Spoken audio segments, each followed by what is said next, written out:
Right মানে সঠিক, তাই তো? ডান দিককেও বোঝানো হয়, কিন্তু রাইটের সাথে একটা এস যোগ করে দাও না, সঙ্গে সঙ্গে ওটা তোমার অধিকারকে বোঝাবে।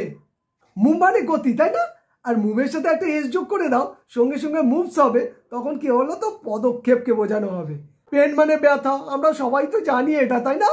কিন্তু পেনের সাথে এস যোগ করে দাও, পেন্স হয়ে গেল, তার মানে কিন্তু আর ব্যথাকে বোঝাবে না, তখন তোমার পরিশ্রমটাকে বোঝানো হবে। বুঝতে পেরেছো? ফেসবুক দেখছি, ইউটিউব দেখছি, আর এই যে দেখছি বা দেখা, এর ইংরাজি কি ভিউ, তাই না? ভিউ এর সাথে আবার এস যোগ করে দাও, ভিউজ হয়ে যাবে, তখন কিন্তু আর ওই দেখাটাকে বোঝানো হবে না, তখন মতামতকে বোঝানো হবে।